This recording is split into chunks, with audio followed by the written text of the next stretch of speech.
नमस्कार students, how are you. My name is Ashish Modi. फिर से मैं मोदी क्लासेस में आपका स्वागत करता हूं। Today we discuss about the diploma subject Tom.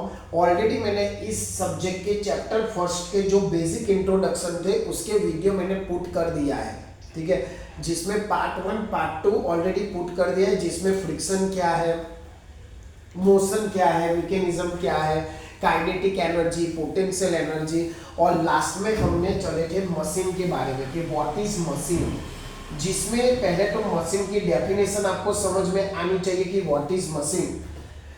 कोई भी चीज को हम मशीन कब कहेंगे वो मैंने उस मेरे पार्ट 2 में ऑलरेडी समझाया है, तो आई रिक्वेस्ट यू पहले वो पार्ट 1 एंड पार्ट 2 क्लियर कीजिए। आज मैं चला रहा हूँ पार्ट 3। कौन से चैप्टर का? जो आपका बेसिक इंट्रोडक्शन है मोशन एंड मैकेनिज्म का, ठीक है। तो पार्ट 1 में थोड़ा रिवाइज करवा देता हूं आपको, ताकि आपको भी रिवाइज हो सके। पार्ट 1 में हमने चला था थियरी ऑफ मशीन के। पहले तो फुल फॉर्म में क्या है, जो मशीन है उनकी थियरी है, क्योंकि पहले कोई भी चीज हो तो पहले थियरी उसका किया जाता है, उसके बाद एक्सपेरिमेंट किया जाता है। मतलब इस चैप्टर में हमें कोई भी मशीन कैसे चलेगी, कौन से लो पे चलेगी, वो सब समझना होगा पूरे सब्जेक्ट में। तो पहले उसमें काइनेमेटिक, डायनेमिक, जिसमें मोशन किस वजह से होती है वो स्टडी किया जाता था, ठीक है। उसके बाद मेन इंपॉर्टेंट आपका फ्रिक्शन, कि फ्रिक्शन होगा तो ही आपकी मशीनें चलेगी। It is the very important factor. अगर फ्रिक्शन ज्यादा हो तो भी नुकसान है, कम हो तो भी नुकसान है। जो होना चाहिए रिक्वायरमेंट ऐसा होना चाहिए, ठीक है। जिसमें हमने दो चीज सीखा था, स्लाइडिंग फ्रिक्शन एंड दूसरा कौन सा, रोलिंग फ्रिक्शन। अब उस पार्ट में मैंने वो भी समझा दिया था कि कौन सा फ्रिक्शन अच्छा है, जैसे कि पॉइंट कांटेक्ट हो, सरफेस कांटेक्ट हो, किस कांटेक्ट में आपका फ्रिक्शन कम हो, वैसे आपको अपनी मशीन में जो पार्ट्स है ऐसे मूवमेंट करना होगा।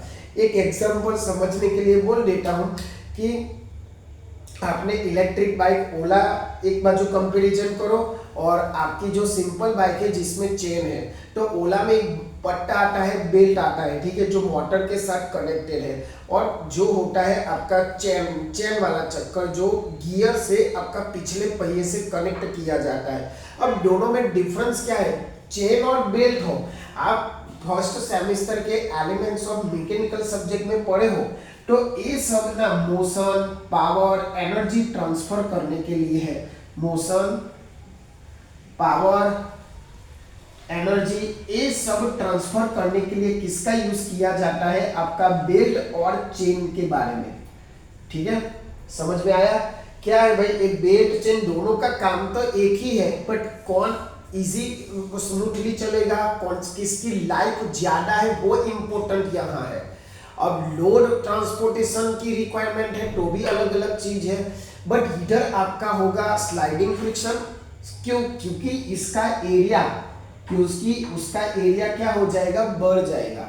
बट चेन का कैसा होता है? पॉइंट कांटेक्ट होता है। क्या होता है? ओनली पॉइंट कांटेक्ट, जिससे फ्रिक्शन कैसा होता है, कम।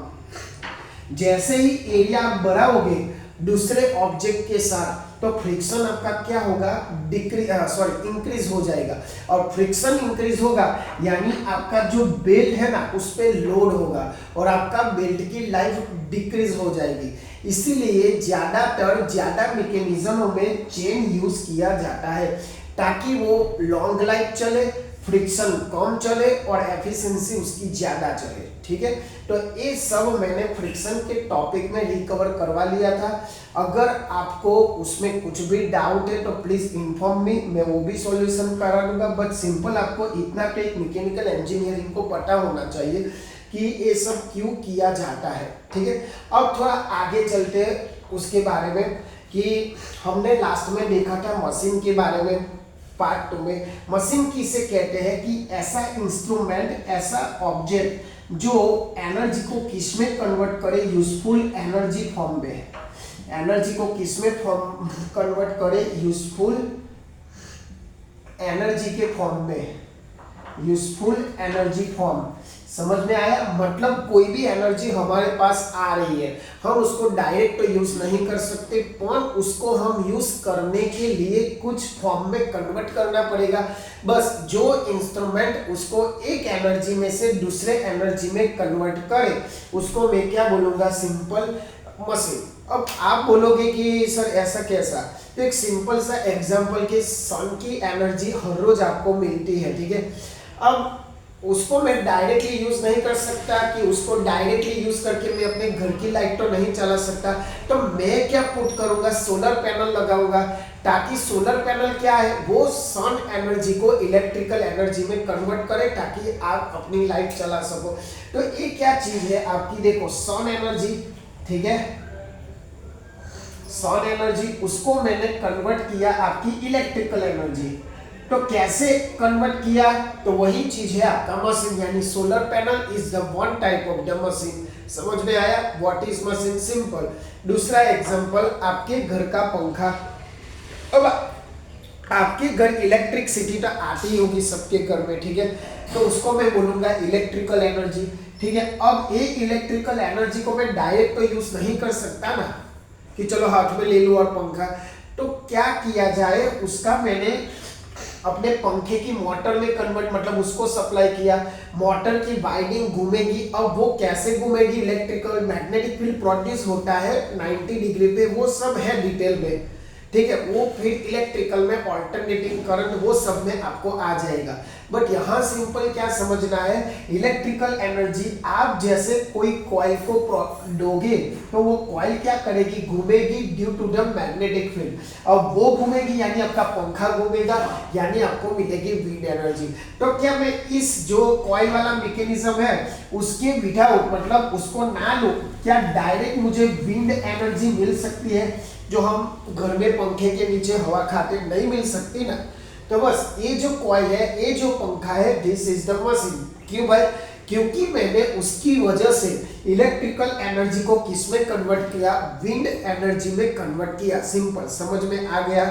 तो ये है सिंपल मशीन के डेफिनेशन। समझा सकते हो आप, जो भी कोई इंटरव्यू फ्यूचर में दो तो ऐसे बेसिक सवाल ही पूछते हैं, क्योंकि आप फ्रेशर हो तो कोई मैकेनिज्म मशीन के बारे में नहीं पूछेंगे कि इस मशीन के चलाओ देखो, इसके लिए ट्रेनिंग देनी पड़ती है, इसीलिए वो बेसिक ऐसे ही सवाल पूछते हैं। एनर्जी क्या है, मशीन क्या है, कितने टाइप के मशीन है, क्या इस ऑब्जेक्ट को मशीन बोलोगे? तो आपको एक ही कॉन्सेप्ट याद रखने का कि जो आपका ऑब्जेक्ट एक एनर्जी में से दूसरी यूजफुल एनर्जी में कन्वर्ट कर सके उसको मैं क्या बोलूंगा? सिंपल मशीन, ठीक है।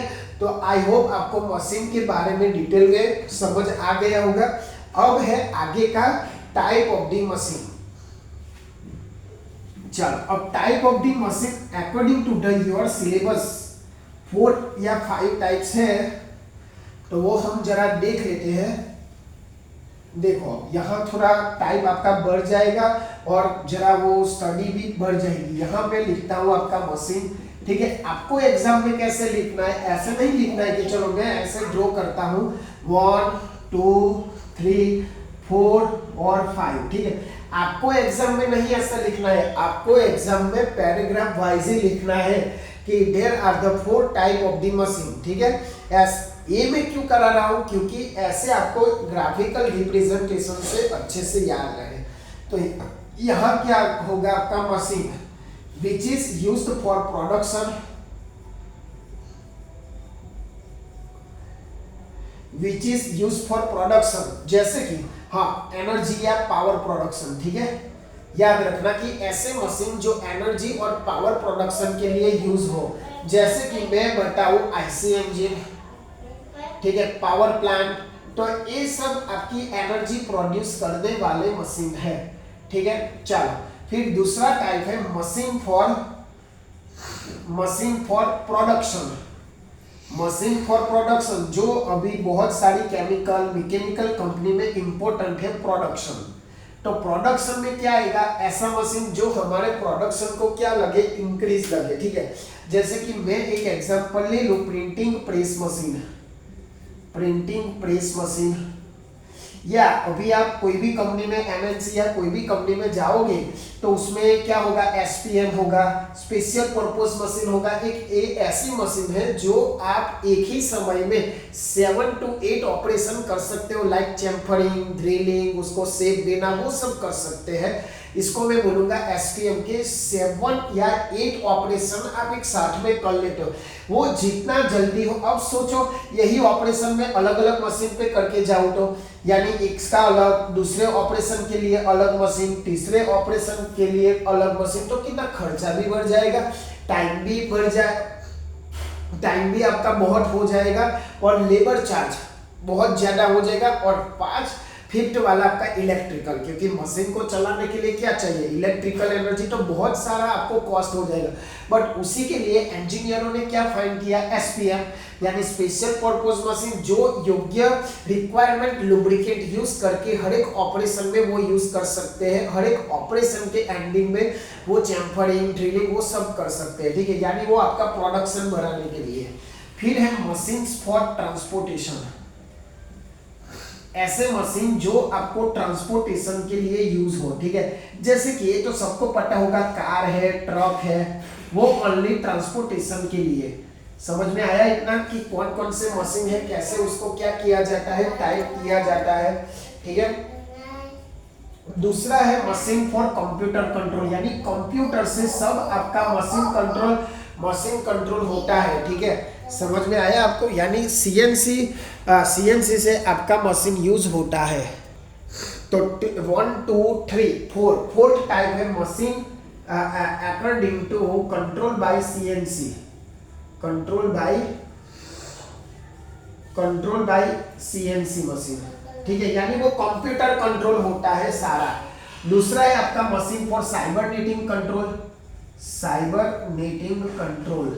मशीन फॉर साइबरनेटिंग कंट्रोल, यानी सारी सिस्टम एक मेन कंप्यूटर से कंट्रोल होती है। तो ऐसे आपके वैसे हर एक इंडस्ट्री में अलग अलग ऑपरेशन होते हैं, अलग अलग टाइप होते हैं, बट बेसिक टाइप इतने आपके हैं, आपको आइडेंटिफाई करना है कि कैसे करना है, ठीक है। तो ये जीटीयू यानी एग्जाम में या मिड सेम हो किसमें ऐसे मत लिखना भाई, ये आपको याद रखने के लिए इजीली आपको ये चार, क्योंकि ये पैराग्राफ में लिखाने जाओ तो बहुत टाइम चला जाएगा और आपको समझ में भी सीधा सा समझ में आ जाएगा कि दिस आपके 5 टाइप 6 टाइप है, कौन सा मशीन किसके लिए यूज होता है, ठीक है। तो फटाफट कॉपी करो, उसके बाद हम आगे चलते हैं कि अगली थियरी में, ठीक है। चलो स्क्रीनशॉट ले लेना आयो।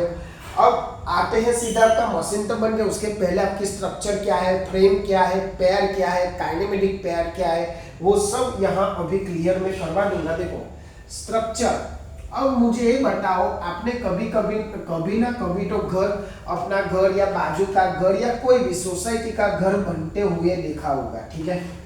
क्या वो ऑटोमेटिक बन जाता है, मतलब एक ही दिन 2 दिन या क्या 4 दिन में मैंने खड़ा कर दिया तो वो बन जाएगा? नहीं, पहले उसका स्ट्रक्चर खड़ा करो, आप जब छोटे थे 5th 6th स्टैंडर्ड में थे, ठीक है, आप जब छोटे थे 5th 6th स्टैंडर्ड में थे, तब आपके स्कूल से एक प्रोजेक्ट दिया गया होगा कि चलो घर बनाओ, मकान बनाओ, ऐसे, ठीक है। तो आप कागज का या लकड़ी का बना के जब पहला उसका स्ट्रक्चर ही बनाते थे ना, तो आगे का आपका थियरी है स्ट्रक्चर। क्या है स्ट्रक्चर में एक तो आपके सपोर्ट के होंगे, सपोर्ट पार्ट होगा, दूसरा ये जो पार्ट्स है ना उनके बीच में कोई रिलेटिव मोशन नहीं होगा। It is the very important matter. पूछे जाते क्या स्ट्रक्चर में रिलेटिव मोशन होगा? नो रिलेटिव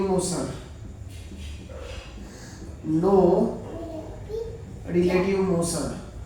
समझ में आया कि जो आपका स्ट्रक्चर होता है ना उसमें सपोर्टेबल पार्ट्स होते हैं, no relative motion between them, याद रखना, इट इज द फिक्स।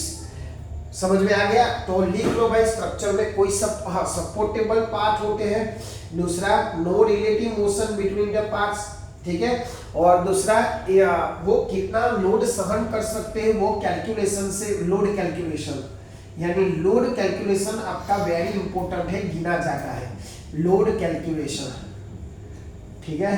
तो इतना आपका, अगर आप सिविल में हो तो उसमें आएगा आपका ट्रस, क्योंकि ये जो सब्जेक्ट है ना कभी कभी सिविल के लिए भी काम हो जाता है। दूसरा है आपकी फ्रेम, दूसरा है आपकी फ्रेम।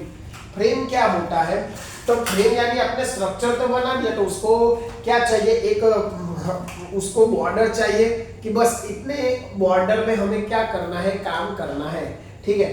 तो ये हो गया आपका फ्रेम। सिंपल कि फ्रेम क्या है, वो सपोर्ट द स्ट्रक्चर, वो क्या करती है, सपोर्ट द स्ट्रक्चर। यानी ये आपका स्ट्रक्चर यहाँ आपका बनाया, ठीक है, सब ऐसे ऐसे ऐसे, तो ये आपकी फ्रेम, यानी मुझे इतने से बाहर नहीं जाना है, वो उसकी है रेंज डिसाइड कर देती है। तो support the structure, support the structure, ठीक है। समझ में आया फ्रेम क्या है, स्ट्रक्चर क्या है। याद रखना, इसमें भी रिलेटिव मोशन नहीं, इसमें भी रिलेटिव मोशन नहीं है। अब आ जाते हैं आपके लिंक पे, किस पे आ जाता है, आपके लिंक पे। अब लिंक यानी क्या, आप सोचोगे कि मेरी लिंक, आप कभी कभी बोलते हो ना मेरा उसका कोई लिंकेज नहीं है, लिंक ही नहीं है, कॉन्टेक्ट ही नहीं है।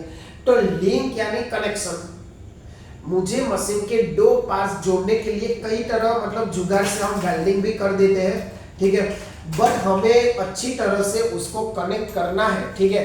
तो लिंक से कनेक्ट करना चाहिए, स्क्रू से कनेक्ट करना चाहिए। जैसे कि हम स्क्रू बोल्ट क्यों लगाते हैं भाई, स्क्रू बोल्ट क्यों लगाते हैं, क्योंकि एक दो से ज्यादा मशीन पार्ट्स को हम एक दूसरे के साथ कनेक्ट कर सके, इसीलिए हम स्क्रू बोल्ट लगाते हैं। अब स्क्रू बोल्ट लगाने से आपका क्या है, वो सेपरेट भी हो जाता है और टेम्पररी आपका कनेक्ट भी हो जाता है। तो उसी के लिए यूज होता है आपका लिंक, ठीक है। तो वो क्या करता है भाई, वो भी क्या करता है, ट्रांसमिट द, मैंने बताया ना लिंक क्या करता है, transmit the motion energy, transmit the motion energy, power, और खास important, very important, without deformation. आपने देखा होगा ट्रेन के डब्बे, तो ट्रेन के जो डब्बे हैं, क्या एक इंजन के पीछे एक बार में डब्बा लगा लो, क्या वो परमानेंट रहता है, नहीं, डब्बे को बदल दिया जाता है जब उसका जो भी लोड भरा हुआ है वो खाली होने के बाद। तो ये जो डब्बे है, तो उसको लिंक से, जो मेन इंजन है उसके साथ, जैसे कि आपने देखा होगा ये जो इंजन है यहाँ ना एक लिंकेज होता है, ठीक है, जो सारे डब्बे को ये लिंकेज इसके साथ, ये लिंकेज इसके साथ, तो एक लिंक होता है। तो वो लिंक क्या करता है, इंजन टू पावर ट्रांसमिट करता है हर एक कोच तक, ताकि वो मोशन में आए, ठीक है। और विदाउट डिफॉर्मेशन, याद रखना जब आप लिंकेज करते हो उसमें कोई डिफॉर्मेशन नहीं होगा, उसमें कोई डिफॉर्मेशन नहीं होगा, ठीक है, समझ में आया। तो ये है आपका लिंक। अब टाइप्स ऑफ द लिंक पर पहले आप सब कुछ कॉपी करो, मैंने छोटी छोटी लैंग्वेज में लिखा है ताकि आपको इजीली याद रहे, ठीक है। लिंक हो गया, फ्रेम हो गया, स्ट्रक्चर हो गया। अब आ जाते हैं आपके टाइप्स ऑफ द लिंक, जिसमें रिजिड लिंक, फ्लेक्सिबल लिंक, कई सारे टाइप है जो आपको क्या करना है, लिखना होगा, कॉपी करना होगा और समझना भी होगा। तो लिंक के टाइप है आपका रिजिड लिंक, रिजिड लिंक। दूसरा टाइप है आपका फ्लेक्सिबल लिंक।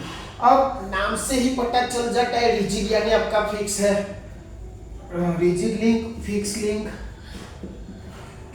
यानी आपका जो लिंक होगा वो कैसा होगा, रिजिड। रिजिड यानी आप उसको कनेक्ट डिसकनेक्ट भी कर सकते हो, और फिक्स लिंक यानी मैंने एक बार उसको स्क्रू बोल्ट से कनेक्ट कर लिया, फिर वो हम सेपरेट नहीं कर सकते या फिर डिफॉर्मेशन हो जाएगा।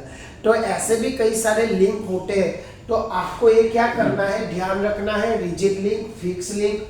दूसरा है आपका फ्लूइड लिंक है, तीसरा आपका फ्लूइड लिंक जो फ्लूइड के थ्रू चलता है, ठीक है। दूसरा कंपाउंड लिंक, बहुत सारे लिंक के कनेक्शन होते हैं, कंपाउंड लिंक। अब हम जाते हैं पहले रिजिड वाला लिंक। तो आप भी सोचो रिजिड यानी क्या भाई, जिसका कनेक्शन फिक्स रहता है, मतलब रिजिड है, ये आपका फिक्स है। रिजिड यानी हम मानते हैं ना कि solid is the rigid compare to liquid, यानी हम जब कंपैरिजन करते थे आपके छोटे स्टैंडर्ड में सॉलिड, लिक्विड, गैस, ठीक है, तो उसमें सॉलिड इज द रिजिड बताया जाता था। क्यों, सोचो, हमारे जो छोटे स्टैंडर्ड थे 8, 9 वो भी बहुत काम की चीज है, बट कभी लोगों ने इंटरेस्ट ही नहीं दिखाया। ठीक है, ओके चलो आगे जाते हैं। अब यहाँ रिजिड लिंक यानी आपका मोशन तो ट्रांसमिट होता है, मोशन ट्रांसमिट होता है, ठीक है, but without deformation, but without deformation, without deformation, और सारी चीजें मोशन में होगी। हाँ फिक्स नहीं भाई, फ्लेक्सिबल लिंक। हाँ यहाँ थोड़ी मिस्टेक हो गई थी, फ्लेक्सिबल लिंक। चलो ये समझ में आया। आपका जो स्ट्रक्चर होगा वो मोशन में भी होगा, ट्रांसमिट करेगा विदाउट डिफॉर्मेशन, यानी उसमें किसी भी प्रकार का हमें तोड़ना, झाड़ना, काटना, ठोकना नहीं है। ओनली आपको क्या करना है, सिंपल कनेक्शन करना है। ठीक है, अब यहाँ दूसरी चीज है फ्लेक्सिबल। अब इंपॉर्टेंट क्वेश्चन क्या है पूछा जाता है, difference between rigid link and flexible link, वो पूछा जाता है और पूछा गया है difference between rigid link and flexible link. चलो तो यहाँ आपके हम थे रिजिड लिंक, फ्लेक्सिबल लिंक। अब देखो rigid link same to same, यहाँ क्या होगा, सेम टू सेम, ठीक है, बट यहाँ ना फोर्स प्रोड्यूस होगा, यहाँ आपका फोर्स प्रोड्यूस होगा, यहाँ नो फोर्स प्रोड्यूस, इतना इफेक्टिव फोर्स आपका प्रोड्यूस नहीं होगा, याद रखना। और ट्रेन में आपका रिजिड लिंक यूज होता है ताकि फोर्स ज्यादा हो, मोशन भी हो और किसी भी प्रकार का डिफॉर्मेशन हमें ना मिले। और ये सेम टू सेम है बट इतना ज्यादा आपको इफेक्टिव नहीं मिलेगा। ठीक है, अब फ्लूइड लिंक यानी जैसा काम वैसा बेस है।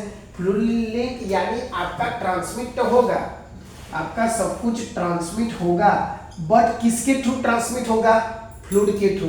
ट्रांसमिट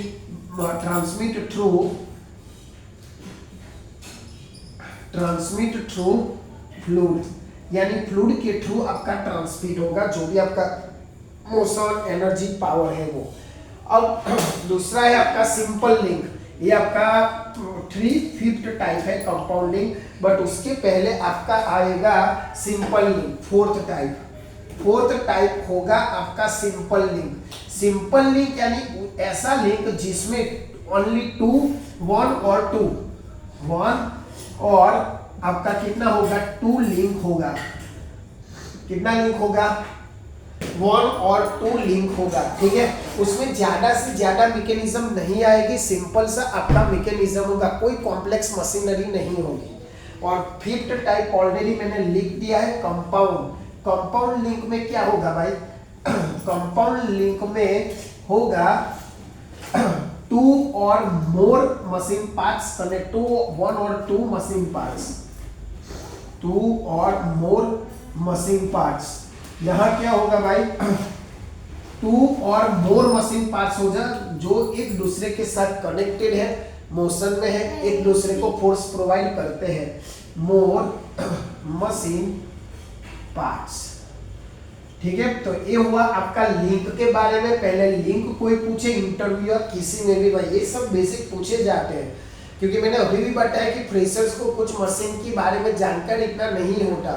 तो आपके कॉलेज के प्लेसमेंट में भी ऐसे बेसिक सा सवाल पूछे जाते हैं, जैसे थर्मोडायनेमिक में पूछा जाता है heat and temperature, latent heat, enthalpy, entropy, फिर आप कंडेंसेशन जो एसी का जो स्ट्रक्चर होता है, फ्रिज कैसे काम करता है, कंडेंसर, इवेपोरेटर कैसे काम करते हैं, वो बेसिक पूछा जाता है। तो इसी के लिए भाई ये सारी जो चीजें हैं आपके सिलेबस में वो सही तरीके के समझो कि व्हाट इज लिंक। कनेक्ट करने के लिए खाली कनेक्ट नहीं करना है, हमें मोशन भी क्या करना है, एनर्जी ट्रांसमिट करना है। ठीक है, दूसरी चीज पूछा जाता है कौन सी लिंक कहाँ यूज होगी, तो ट्रेन में रिजिड लिंक होती है जो कोच को एक दूसरे से कनेक्ट करना है।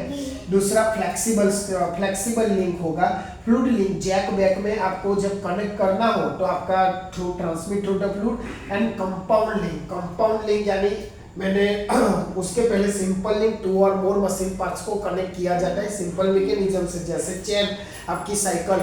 तो साइकिल में भी वही होते हैं, मतलब आप मस्कुलर फोर्स प्रोवाइड करते हो आगे के चक्के पे। आगे का चक्का क्या करता है, with the help of chain वही सब एनर्जी कहाँ ट्रांसमिट करता है, पीछे। ठीक है, तो ये हुआ 1 और 2 मशीन पार्ट सिंपल।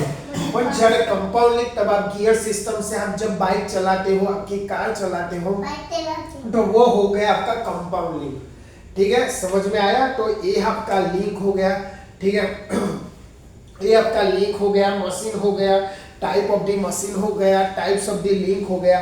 तो ये सब चीजें आपको क्या करना है, ध्यान से करना है, कॉपी करना है उसको और सही तरीके से समझना है।